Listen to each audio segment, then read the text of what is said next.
about Mr. Belman and what he does. It might be easier if I tell you about myself then, because I don't think anybody really knows. I come from Canada, where I have a law degree and an engineering degree, and I made Aliyah in 2009. Best decision I ever made. And I've been living in Jerusalem since I arrived. And I run a blog called Isra Pundit. And Isra Pundit I started 15 years ago, long time. Lots have happened since, and we've managed to establish our place in the firmament. We have a good following, particularly in the States. Everybody who really wants to know about the conflict in Israel, they sign up for my daily digest and follow my blog, and are quite happy to get it. So enough said on that. Can I just say? I'll just say one or two quick words because it's quite big. No, I have to. Okay. It's an honor and a privilege to have you here this evening, Ted.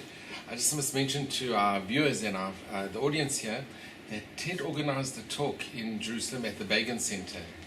And it was exceptionally well attended. We had amazing guests. I really recommend you all to see it. It's already on Ted's website and it's going to be going on YouTube. And it was really exceptionally well not only attended, but the caliber of the speakers were amazing. They really were. And we had Muslim speakers, Jewish speakers, you had from all different spectrum speaking, and it was open to the floor, and it was just a very, very successful event. And those who look at your blog and what you do, you really are in awe, because you do tremendous work for our country, for Israel. And we recommend you all to look at the blog and to support in every way you can, because as you're going to hear tonight, we have a very special guest, and I want to thank Michael Bloch as well and David for inviting us to come from Jerusalem. It's a privilege to be here with you and to be at this event. So thank you very much, all of you who've attended and all of you are going to be watching this. Thank you. I would just like to mention that we really appreciate that as is known in our organization, Worthy Brother Les, that he took the trouble to bring Mr. Belman to us. And it's it's such a pleasure. Really a wonderful gesture on your part as well, No, it's a for great which we pleasure. thank you. Okay, Ted. Okay. I'm going to forget about my notes. I'm going to reconstruct the whole thing, and I'm going to start with a solution to the problem. And there are many solutions that are out there. Everybody has a solution or a plan. Carolyn Glick has her solution where she wants to annex all the land and have a path to citizenship. Martin Sherman or Bennett has a solution where he wants to annex Area C only, and we'll worry about the rest later. And he hasn't commented on, he wants to give citizenship too. Feiglin has a plan. Everybody's got a plan. But my plan is a plan of action. Everybody else's plan, if you say, when do you think your plan will be implemented? I mean, you get a blank face. Nobody has a date. Will it be 5 years? Will it be 10 years? How long will it take to get? So it's just a talking point. It's a plan. We have a plan of action. And it's our intention to have our plan become reality next year. And I will explain what the plan is and how it'll become reality. Now, aside from the people in Israel who have a plan, there are a number of people who believe in Jordan as the solution. And any right-thinking person knows that Jordan is fundamental to the solution because Jordan has so much land and they don't have the population to fill it. And Jordan used to be part of the Balfour Mandate. The Palestinian Mandate, Jordan was part of it. And when Balfour passed the declaration, Jordan was included in land promised to Israel. And I'll come back to that. Now here's the essence of our plan. We have been arguing in the lead up to this conference that we had, we've been arguing for that the king has to abdicate. This is the key to our plan. The king has to abdicate, and we have a man who's ready to replace him. And that man is Mudar Zachran. And I'll tell you a little bit about Mudar Zachran because he's the key to this plan. Mudar came from a wealthy family, lived in Palestine for a bit, lived in Jordan, ultimately moved to America. And he got a master's degree in America. Then he came back to Jordan, and he ended up in the American embassy as part of the intelligence capability of the American embassy. And in that position, he got to know the whole intelligence community throughout the Arab world, throughout Israel, throughout America, extremely well connected in that regard. But he was also very outspoken. So he would always speak out against the king. And that's a very serious offense in Jordan. And he didn't just do it once, he did it a number of times, as a result of which Jordan charged him with treason. And he had to flee the country, and he applied to Britain for asylum, and he was granted asylum, which was not an easy thing to get at the time. That was about 10 years ago. He went to Britain with asylum, and because the king was out to get him, they gave him a safe house so that nobody would know where he lives, and he's married and he has 3 kids, and he ended up living on welfare. But he continued to fight the king with articles. He's a journalist and whatever. Different people published him.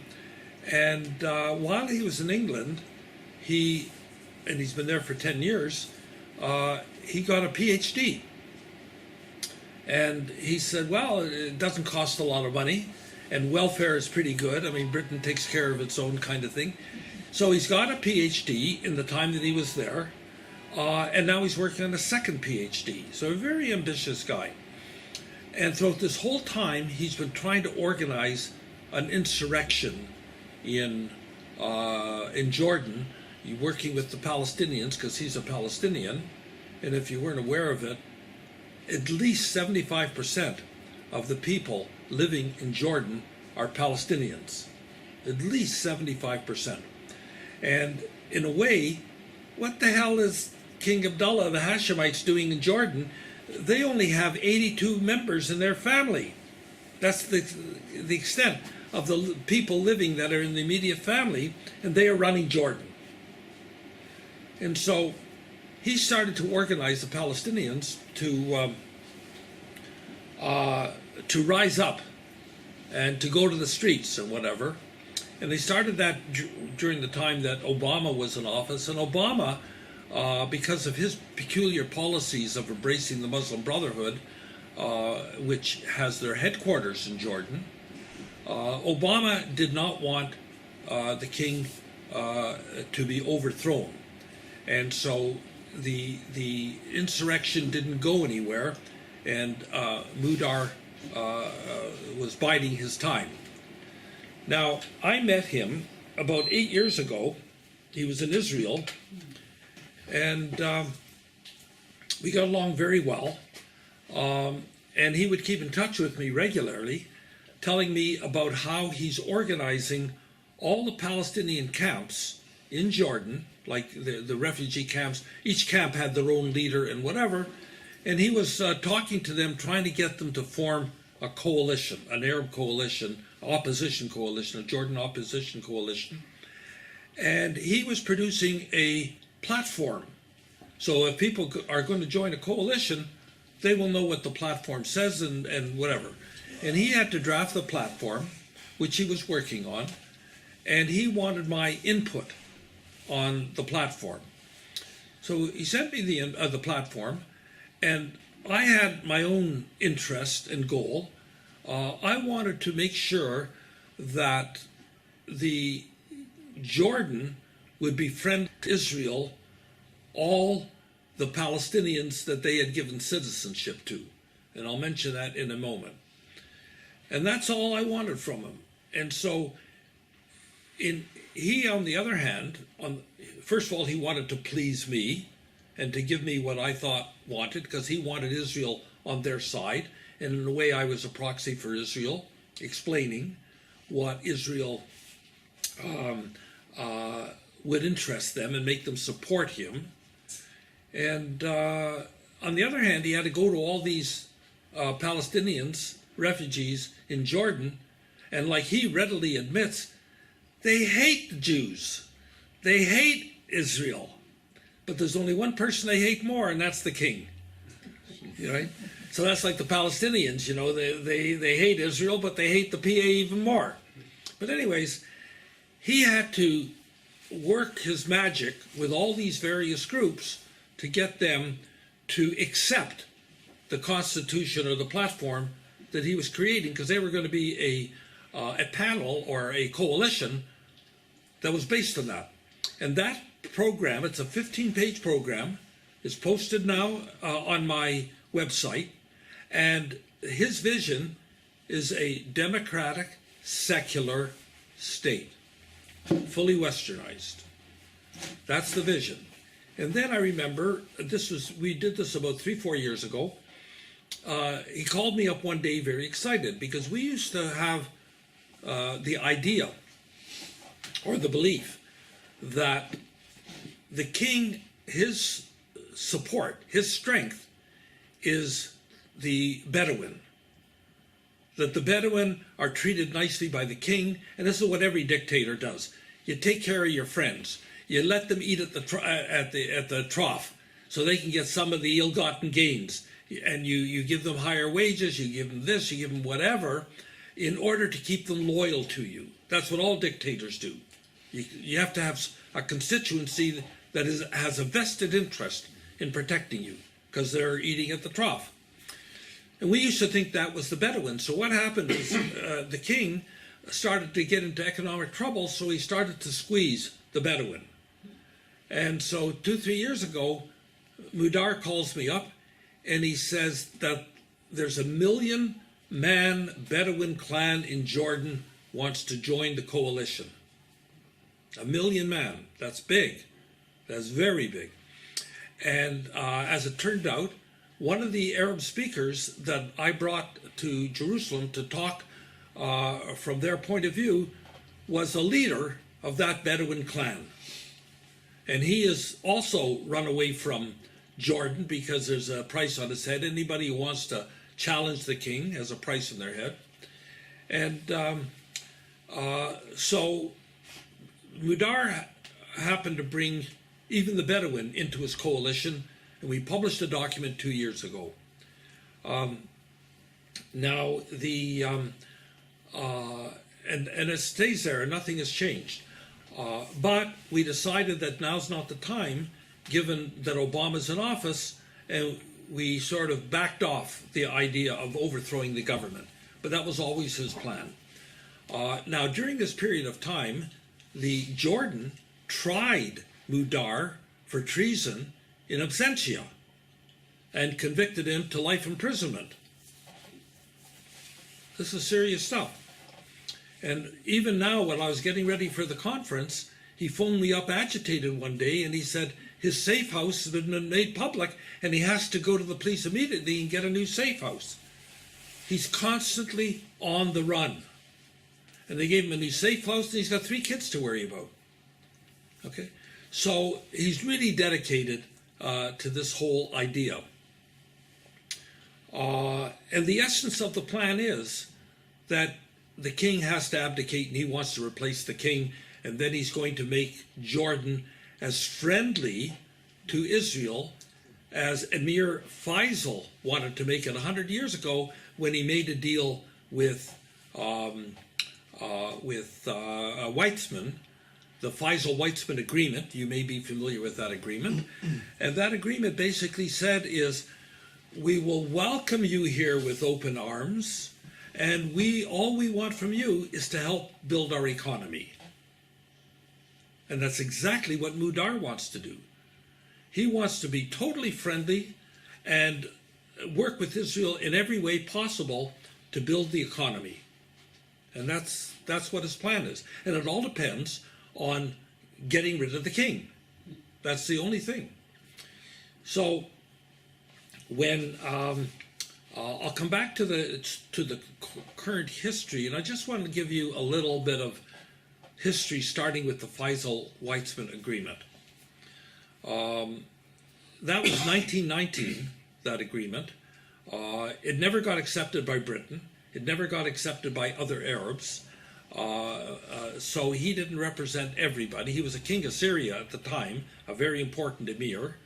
And he really saw the Jews as somebody who could help the Arabs get out of their poverty, get over whatever that was before the age of oil. And he welcomed them there because of what they were going to do for Jordan. Okay? So that plan didn't go anywhere. And the next thing that happened that was of interest is that Churchill was appointed the Minister of Overseas, whatever. He became a minister in charge. Secretary. What? Foreign Secretary. I don't think it was called Foreign Secretary. I have it here, but the exact name doesn't matter. And he was only in office starting in 1921, and his government lost office in 1922. Very, very short period. But while he was in office, he brought in what is known as the Churchill White Paper. And the Churchill White Paper was very interesting in that what he did in the Churchill White Paper was to do two things. He redefined, this is Churchill, and the paper was June 3rd, 1922. He redefined the Jewish national home to be only, as stipulated in the Balfour Declaration, to be only a cultural and spiritual center rather than a state. That's what the Churchill White Paper provided for. And that's become a big issue. People say, well, Balfour gave us the right for a national home, but what's that? Is that equal to a state? And that became a big political issue. And Churchill says, you're only entitled to a spiritual center. And that's something that Weizmann was even going along with, but he didn't win the day because others wanted a state and nothing less. So in any event, the second thing he said in the white paper was that called for the limitation of Jewish immigration to, quote, the economic capacity of the country to absorb new arrivals. That made it possible for Britain to tighten the screws, turn off the tap, slow down the immigration, and say the economic capacity isn't there to accommodate more Jews. Blame it on Churchill. But the white paper said one more thing of value to us, and it said, this is a very famous quote, that the Jewish community in Palestine should be able to increase its numbers by immigration as of right and not as of sufferance, which means you have the right to do this, you don't need our permission. Sufferance means we're letting you do it. And that paper said we have the right to do it. Something to keep in mind. Ted, Yeah. did all this happen in a world that was still accepting Britain, telling people what they could do or couldn't do? I mean, Well, I thought that they, Britain- after the war, they had their power was eclipsed. Well, certainly after the Second World War. But after the First World War, it wasn't so harmful to them. They still had their empire and their Commonwealth, and they were much stronger than what they were after the Second World War, which was more brutal war and whatever. And at that time, they still had their Indian Empire, whatever. They were very strong. There's no question about that. And so strong that although they've had the Balfour Declaration, which promised us all kinds of wonderful stuff, they were the first to violate it, such as with this white paper, and they wouldn't let the Jews come there. And in every way possible, they tried to limit the effect of the Balfour Declaration. Yeah. The third point of the Churchill White Paper Yeah, is speak louder. Contradicting the second point, because the second point says that the Jews are not allowed to have it. Well, subject to the economic capacity. Yeah. Yeah, But the it third might point appear. says they can do what they want. I'm just telling you what it said. The rest of it you can argue, right? So, anyways, Britain from the beginning, although the Lloyd George and the various people in the government who backed in the cabinet, they were Christian Zionists, and some of you may be familiar with the famous book Daniel Deronda by George Eliot, which was written, I don't know, 40, 50 years earlier. She was also a Christian Zionist, and she had 100 pages in her book, Daniel Deronda. He was a Jew, expressing, it was total Zionism, what the Zionist ideal was. This was, so the Christian Zionists of Britain were very, very strong in the late 19th century, and that gave rise to the Balfour Declaration. The Balfour Declaration is interesting from one other point of view I should share with you, and I think this will interest you too, is that how did Weizmann convince Britain to do this, to set aside Palestine for the Jews? And it wasn't charity, and it wasn't Jews were entitled. What the debate was, they thought if Britain did something nice for the Jews, then the Jews in America would bring America into the war on Britain's side, and the Jews in Russia would keep Russia in the war. So the motivation to begin with was to get allies in Russia and Britain, and America, to join the British effort in defeating Germany. Dude, can I just mention also Weizmann, he discovered acetone, which helped. Well, that put him in close, but Okay. he didn't get Israel. He didn't get Israel because he Okay, but also discovered. he had a very close connection with Jan Smuts, and we had a South African event. That Jan made him Smuts friends. had He a very close connection But with. this is politics, and that was what motivated. Now, the other thing that motivated Britain, they loved the idea of a mandate because they were in an era, talking about your question, where they couldn't be imperialists anymore. Imperialism was sort of on the way out. They couldn't claim the land for their own or whatever. But let's dream up this mandate where we're in charge. We're running the mandate on behalf of somebody else, but we're there. And why do they want to be there? Because they wanted to look after the Suez Canal, particularly. Oil wasn't there yet. So the mandate served their purposes, okay? Now, and they, from then on, they screwed us. They prevented the immigration and did all of Clinton. So then Churchill wasn't finished. Churchill, in order to solve a political problem, and this you know about, Churchill decided to sever Jordan temporarily from the mandate. It was still under the British mandate, didn't create a separate mandate. It was still the same mandate. And Churchill decides that he's going to give Jordan, temporarily, whatever that meant, to Abdullah, which is a great-grandfather, I think, of the current Abdullah, and in order to pacify him. It was 78% of the mandate that was given, and also and he went to Weizmann, and Weizmann was really upset because they needed Jordan for lots of reasons. The Jordanian land, there was arable land, there was a lot of reasons that they wanted it, and they needed it, because at that time they were looking at 12 million Jews in Europe that they were going to try, they hadn't been decimated yet, and they needed land. He didn't want to give it up. So what Churchill said, I am putting in this clause in the mandate, which says that the Zionist provisions in the mandate don't apply to Jordan, which means you can't settle in Jordan.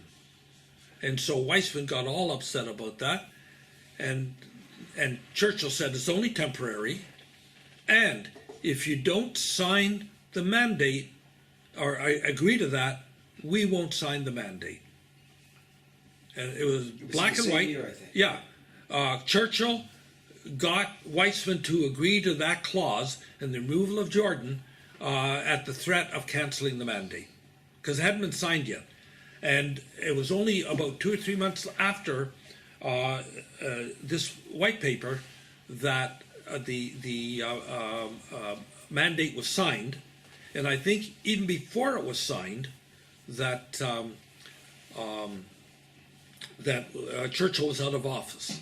So that's the damage that our friend Churchill did.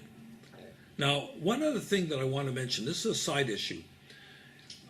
Faisal, who wanted the Faisal agreement, Faisal said that, and of course, Muslims will be responsible for Muslim holy sites, and the Jews will be responsible for the Jewish sites, which seemed evidently reasonable. But when and so currently that's what has happened. This has been enshrined in law. But what's interesting is the Al-Aqsa Mosque, and you know how the Arabs are always saying, oh, they're trying to destroy the mosque, they're a danger to the mosque and whatever, and they create an intifada on the basis that we are attacking the Al-Aqsa Mosque. They never say they're invading the Temple Mount. The Temple Mount is not the mosque. They should have the mosque with a perimeter, and the whole mount should be an Israel holy place. Now, because of the lax Israeli government, they allowed that line to be blurred and allowed the Muslims to expand and say all of the Temple Mount is ours. But they would never have an intifada based on, oh, they're infringing the Temple Mount, because that's not the holy place. They need the holy place, and they say it's Al-Aqsa Mosque. So that's just a side point. So Jordan, by the way, declared itself, I don't want to give too much history because we're going to get into the other things, but some of these things I thought would interest you. Jordan declared itself independent in 1946. Then you have the War of Independence in 48, ceasefire in 49, and Jordan ends up in occupation of the West Bank and Jerusalem. And then they destroyed all the Jewish settlements and holy places and cemeteries and whatever. And only 2 countries in the world recognized the annexation by Jordan of the West Bank. That was Britain and Pakistan. Only 2 countries recognized it. And also, he annexed the land, which made the West Bank, I think, as populated as Jordan was. And so you have your East Bank and your West Bank, and everybody became a citizen in the West Bank who lived there, and that citizenship entitled them to vote. And they had a lower house that had half the members from the lower house in Parliament were from the West Bank, and the other half were from the East Bank. That's how it was one country run. So the takeaway from that is all the Palestinians in Judea and Samaria have Jordanian citizenship. Because in international law, you can't take away the citizenship. Once you can't leave somebody without citizenship and cancel the citizenship, so Jordan couldn't retract it. So all the children of the children of the children of those people have Jordanian citizenship. Now what's interesting about that, when Israelis talk about annexing the land, there's such a worry, oh, we'll have to give citizenship, and the world it'll be apartheid. No, they already have citizenship in Jordan, which changes it. It's not like they're without citizenship. So that's that part. Now, Sorry, I have a question. Didn't Hussein cancel that citizenship? well, that's later. We're coming to that. Ah, We'll get to that. He tried on a few occasions, but he was prevented. But anyways, so in the 70s, and then came the 67 war, and Israel turn the tables and recapture the land.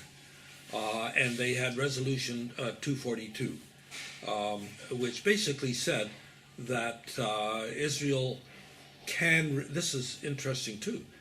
The Security Council passed a resolution saying that Israel can remain in occupation of the land until they have secure and recognized borders, which means that they have the hechsher from the Security Council to stay there.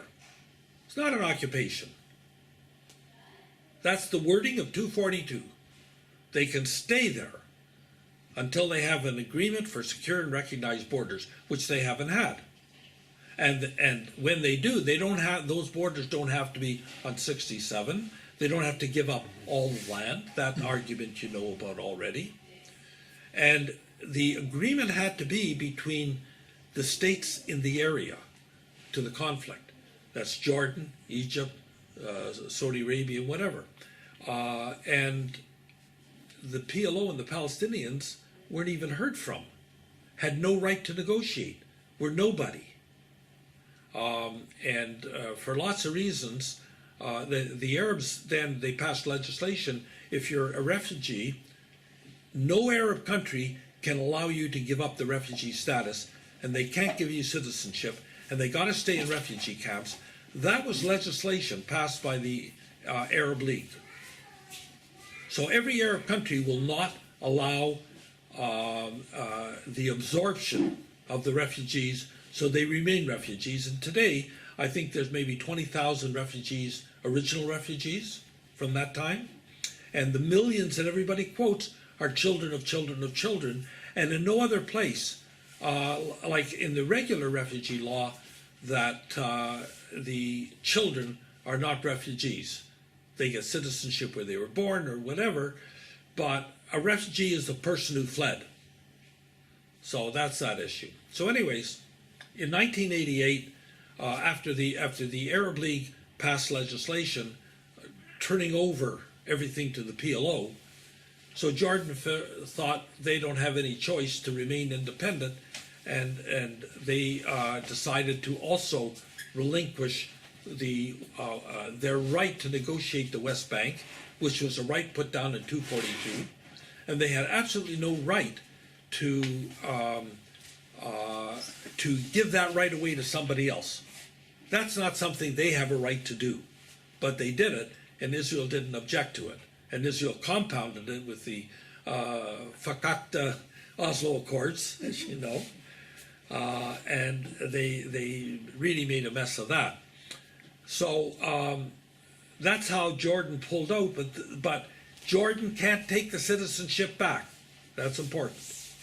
All right.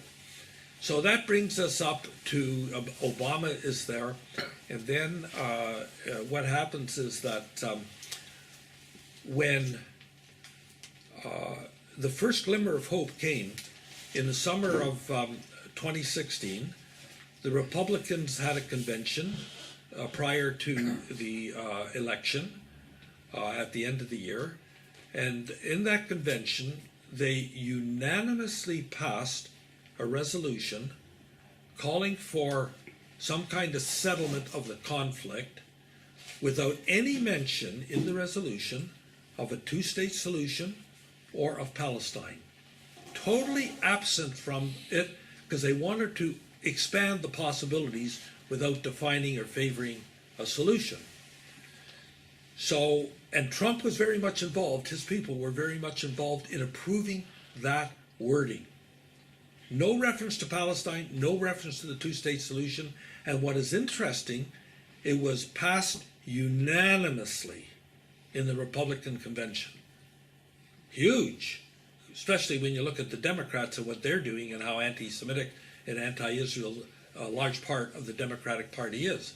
The party which, by the way, 75% of the Jews vote for. Another story. We won't talk about that this time around. But, and then when Trump got elected, both Mudar and I realized that that is an opportunity for us to make our plan heard.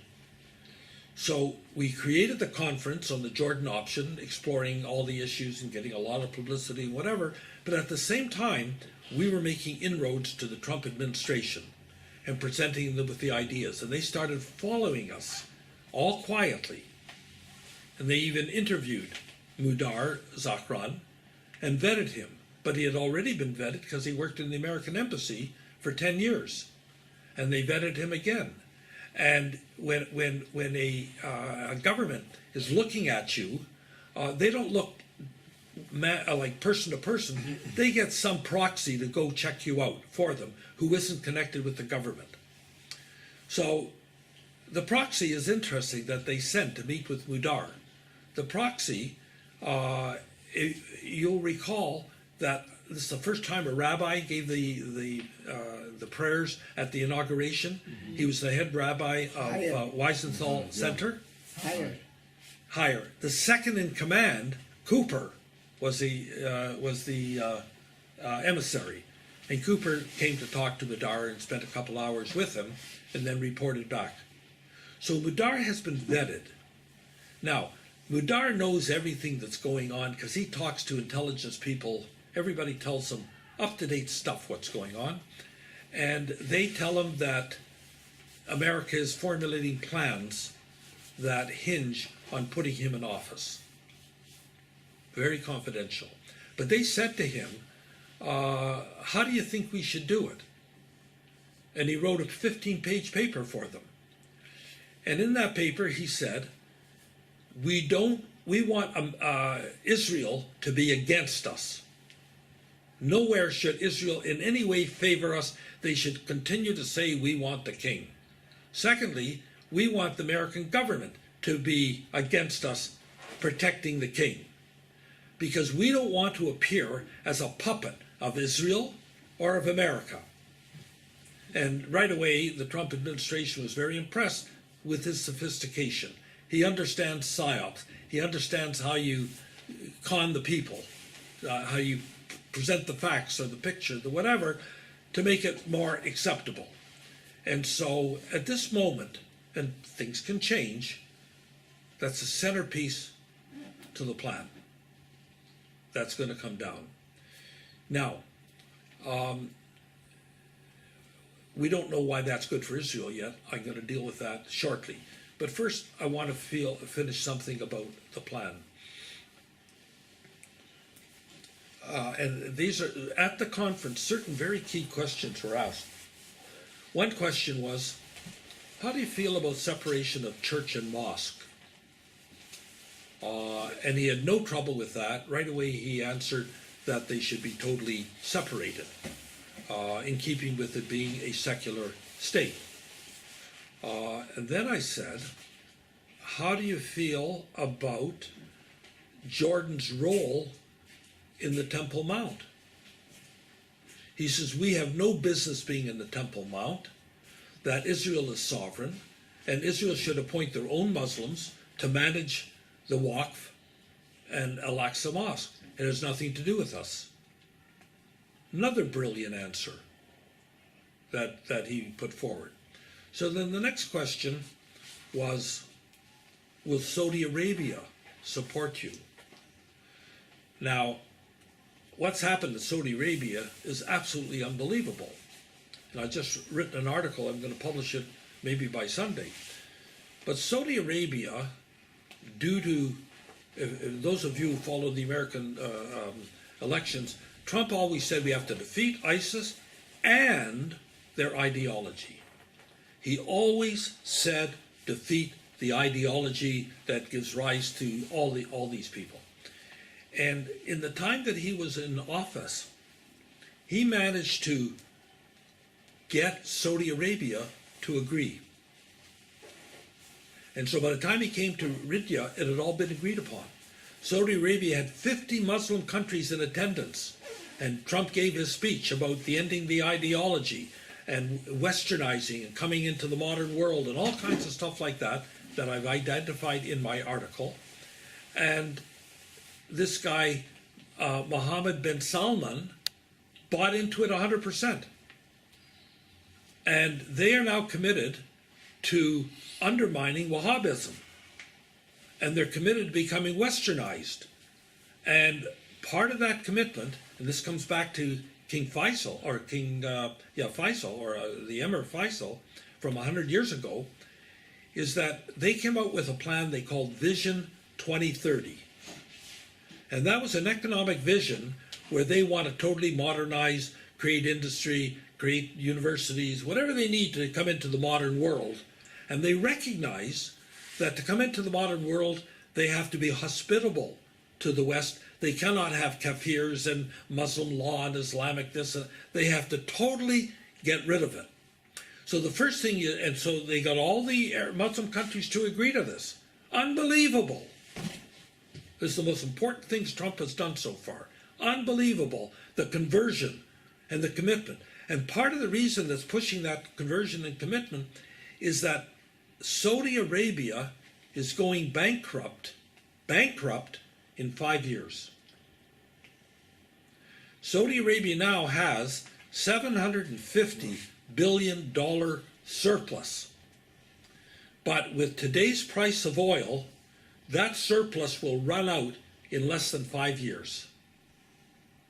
And the price of oil is as low as it is today because the oil consumption in China has gone way down, and other countries, China is one of the biggest, obviously, and has dropped dramatically in China, and America and Canada with fracking have increased production. So oil is not going to go up in price. It may even go down in price to $10 a barrel where it was in the '67 war, all the way down again. So the age of the Arabs being rich is over. They cannot afford to survive on $30 oil. So they know to avoid bankruptcy, they have no choice but to do what Faisal did and said, all we want you to do is help us with our economy. They're desperate for that. Not only are they desperate for that, they're desperate for Israel to lead the fight against Iran. So when Saudi Arabia talks about how strong they are and what they're going to do, and Israel better do, forget about it. They are desperately in need of Israel. Egypt too. Egypt desperately needs American money or Saudi money to carry on because they don't have the economy either. 2 years ago, Sisi made a speech about westernizing Islam. And I quoted that speech in my article. And they need money from America, and they need money from Saudi Arabia, and they need Israel's help to defeat ISIS in the Sinai and in Libya. Okay? So this is what's happening. That the same way Mudar wants to embrace Israel and have Israel help with their economy, it's no different with Saudi Arabia and Egypt. So how do you square the fact that if this is true, that they need Israel, the people running the government, at the same time, they want it to appear to their populace that they hate Israel, and Israel is But bit by bit, they're coming different. Amans are coming out with the olive branch. Bit by bit, you're seeing things happening. Now, one of the things that they did was that they ostracized Qatar. Qatar is odd man out for the Arab states. They ostracized them, and I just reposted an article. Qatar is the worst funder of terrorism in the world and anti-Semitism. And Qatar embraces the Muslim Brotherhood. And you know who else embraces the Muslim Brotherhood? Jordan. So Qatar has to go, Jordan has to go, because the headquarters of Muslim Brotherhood is in Jordan, and all the Arab states have to call the Muslim Brotherhood a terrorist organization now. And so they're out, and that's another reason why Jordan has to fall and the king has to go, because they want to destroy the Muslim Brotherhood. And that's why Qatar's on the out, and Qatar's also talking to Iran. and they have to get. There's all kinds of other reasons to get rid of Abdullah, but Abdullah is viewed upon as part of Qatar embracing the Muslim Brotherhood, which all the Arab states and United States want to get rid of the Muslim Brotherhood. And the Muslim Brotherhood happened to be the agent and proxy of Obama. He embraced them from day one, even before he was in office. He embraced the Muslim Brotherhood. That was his solution. Everything Trump administration is totally different.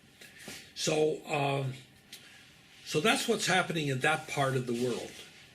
Now, we've developed a plan. How are we going to take advantage? Let's assume Mudar comes into office, and let's assume Mudar reaffirms the citizenship and invites all the Palestinians back to Jordan. What we have to do in Israel is to incentivize the Arabs in Judea and Samaria to go to Jordan, to emigrate to Jordan. Now, in terms of the idea of incentivizing emigration, Martin Sherman has been proposing that for almost a decade. Smoltrich just announced aid to people to get them to leave. That's another guy. Feiglin is supporting compensating emigration. And Martin Sherman said, we've turned the corner. It is now very much on the table. Everybody's discussing the idea of paying the Arabs to leave.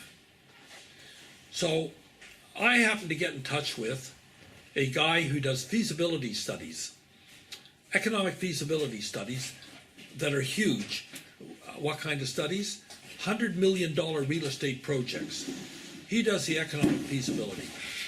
And when he saw I was proposing the construction of a 1 million man city in Jordan, he said, I've been studying the issue and I've got all the numbers. And so, working with him, he said, you know what it costs to build a regular apartment in Jordan? It cost $32,000 per apartment, including the land. In Israel, the land alone is $150,000. In Jordan, it's $32,000. So then we look over roughly 2 million population, Arab population in the West Bank and in Jerusalem. There's about 2 million, including Jerusalem. We think that we can induce them to leave if they get jobs. They have to build a city for 1 million people, all the homes that have to be built and whatever. And our plan was to give them free housing. And that means it's going to cost us, based on the number of families, and we figured out the number of families, it was going to be $12 billion for the whole kit and caboodle to build all these homes, plus another $10 billion for infrastructure. And the infrastructure was going to include a desalination plant that would double the water consumption they currently have. Double it from one plant would be included in the $22 billion that was going to be spent. And as I said at the conference, obviously if you're building a city, there's the jobs for all the Palestinians to go. They got to build a 1 million person city to build there. And Mudar is totally in favor of that. Let's do it, kind of thing, right? But we have a problem. How do you give free homes to all these people? And it'll cause a lot of resentment to the people already living in Jordan who don't get free homes. And you got to take into account that as a problem. So I came up with another answer. And the other answer has to be connected with something else. You all are familiar that Lieberman, with almost the support of Netanyahu, and it was pushed by America, was going to double the size of Qalqilia from 56,000 to 112,000 people. And there was such a hue and cry, the government backed off. And I, at the time, wrote, that is absolutely madness. We should be getting the residents of Qalqilia out of there, not doubling them. It was such a crazy idea.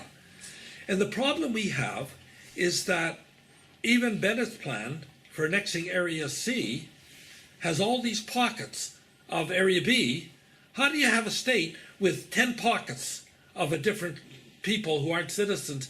How do you do that? And Bennett's never addressed that problem. Now, what's interesting, I thought I have a better idea. Let's not offer the free homes to any Palestinian who will immigrate. Let's be selective. Let's offer the homes only to refugees. Now, of the 2 million Arabs in Judea and Samaria and Jerusalem, do you know that close to 900,000 are refugees? Say, how can there be refugees? They're living in the Palestinian Authority. Don't they vote? Don't they have... No! The general Arab program of nobody normalizes them even applies to the Palestinian Authority, and they don't normalize them, so they still have refugee status. Interesting, right? And where do those refugees live? In all these pockets of Bein and Kalkelia and Talkarn. That's where they're living. So I said, I don't care about the Arabs living in Ramallah and Nablus. I care about all these pockets in our gut, in Kalkelia and all these areas. So let's focus on getting the refugees out. And so, and then I said, let's do something else. Let's put a mortgage for 50% of the value on the property. So they get a very small mortgage. It would be $16,000 mortgage. That's all the mortgage that they have to carry. And then we can build twice as many houses and give those houses to the refugees that are already living in Jordan. And they also have refugees. So that way, with the same investment, we can we can solve the problem of how do you give some people, not other people, to the refugees. Now, going Wait, further. you only, I'm sorry? to interrupt, but you only talked about the refugees. What about all these other? What about the Bedouin in Jordan? And what about the?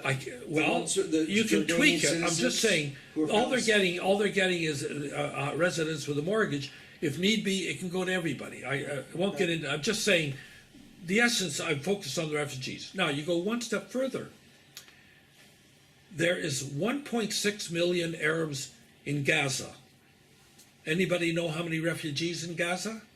All of them. 1.3 million. Almost the entire population of Gaza are refugees. So I say, let's include that 1.3 with the 800,000 in the West Bank, and you've got 2 million, and let's give them all free housing to go, and then if they go, we can annex Gaza and make Gaza part of Israel. Now here's another interesting factoid, is that as cheap as the housing is in Jordan, it is half price in Egypt. Egypt, it's $16,000 for an apartment. And Egypt has 96 million population, which is almost 15 times what Jordan has. So if you take 1.5 million refugees from Gaza and you put them into, it's only 1.3% of the total population, right? Now, Egypt, but Egypt is desperately in need of money, in need of our protection, and us to help destroy ISIS and whatever. So it just shows you how there are solutions, fabulous solutions, but nobody's talking about them. And we felt with Trump in office, Trump wants to do the ultimate deal. This is the ultimate deal. And another reason why it's the ultimate deal is because if we succeed with this, then that's the end of the PA and the end of UNRWA. Because all the Jordan will take over the schools for the refugees. There'll be no more need for UNRWA. This is so enormous. It appeals to anybody who wants a common sense, ultimate, total solution. And so that's why we've been focused on Trump, and we believe at the moment Trump is going to do it. Now, I just mentioned one other thing. Carolyn Glick has written a few articles, one recently, and she said that Trump is becoming a laughing stock, that was in the title, for the policies in the Middle East. And she made this point, don't you believe it? And then Yalon this week said that Trump doesn't have a strategic vision. He doesn't know what he's doing. The policies are all confused. Yalon has been out of office for 2 years. He knows nothing about this, about what's going on. And what is going on, and you'll see it happening, is America has a master plan for the whole Middle East. They haven't walked away. They're talking a peace agreement now. You know why they're talking the peace agreement now? Not because they think they're going to get an agreement at all. That's psyops again. That's going through the motions. It's creating magic. They don't mean it. It's a sleight of hand. What are they doing? They are now putting the pieces together that will enable Saudi Arabia in their courtship of Israel to come out of the closet. We're going to give Saudi Arabia fig leaf so they can more publicly get together with Israel. And that's what this is all about. It is preparing the way. There's going to be no peace agreement here. Forget about it. Don't worry about it. Ain't going to happen. And it's all about furthering the connection. And why? Another reason Jordan has to go, because there's going to be so much trade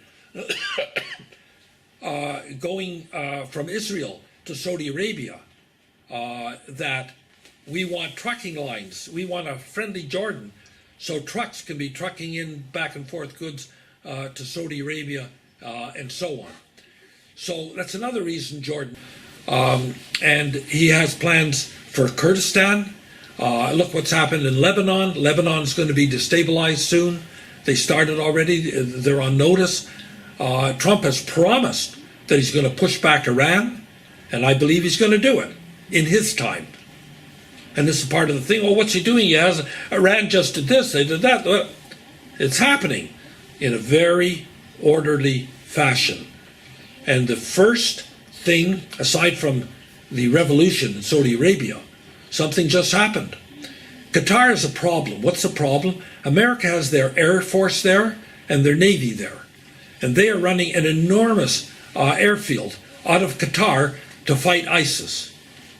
And so America felt awkward when the Arab states were boycotting Qatar. Just this week, America announced they're enlarging the airfield in Jordan. And they're going to be moving the whole airfield to Jordan, and they're going to control Jordan as they do now. They didn't need Jordan's permission. They're just doing it because America is in control of the army and the Secret Service in Jordan, and the king is nothing. So America has a plan, and you'll start bit by bit. You'll see evidence of this plan coming to fruition. So let's leave that at my formal remarks, and anybody has some questions? Is this all in your article? Yeah. It'll be great to see how much of it happens. Yeah, you pay attention. You'll see, well, the moving of the airport's been announced. That's happening. And What's this? what? What about airport? From I didn't hear Qatar to Jordan. Oh, I see the Yeah, airport. like the big air base that's in Qatar is being moved to Jordan to stabilize Jordan and have an American presence there. And if America is there, then they can. Nobody can have an insurrection or do anything because ISIS was going to move into Jordan, and there's intelligence on that. So, so that's, you can watch for this plan. There's a grand plan. It's going to happen, and you'll see Lebanon destabilized. They want Hezbollah to get out there, and it's all coming together. Is your article going to appear in the press? I'm sorry? Is your article going to appear in the press? It'll be published, yeah. Good. Not just, it'll be published, aside from on my blog, on the top American blog, American Thinker. It'll be published in Arut Sheva. It'll be published maybe in Times of Israel.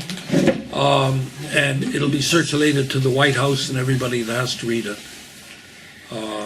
Yeah. where I'm disclosing a lot that people don't know about. So the question is, why doesn't Carolyn Glick know about that? Because Carolyn Glick isn't connected to the intelligence community. This is all done on the QT and on the quiet and whatever. It's not something that people know. So that's the story. Does anybody actually believe? What? Does anybody actually believe that there's going to be peace in the Middle East? Well, I just told you where it's Yeah, I coming know. from. I know. Well, who would believe that Saudi Arabia, who backed Wahhabism, is now undermining Wahhabism? Hey, you know what they did in Saudi Arabia to confirm it? The Wahhabists, they had religious police to enforce. And Saudi Arabia canceled the police force in this revolution. That's one of the things they did. And They destroyed the religious police. Are gone. What? They arrested a lot of princes, a lot of. No, in Saudi Arabia. corruption, yeah. For corruption. Right, but they arrested all. It's happening. There it is, more evidence. Is it clever to release this plan in public? Wouldn't it be better to keep it quiet in a clandestine matter? I'm the only one shooting off my mouth. Everybody else is quiet. No, but if you publish it, everybody can read it. And Who am I? Who pays attention to what I write? well, you publish No, it. I'm just saying, I didn't quote any sources, so I don't have a lot of credibility. I'm just telling you that we have sources, we know what's going on. But if you publish it, the enemy, so to speak, knows that plan and can. What can they do? Well, but until it happens, Themselves or whatever. well, listen, Saudi Arabia invited Harari back to Saudi Arabia. I mean, they see the moves. They see the moves. I'll give you something else. We're also upset that America gave up Kirkuk.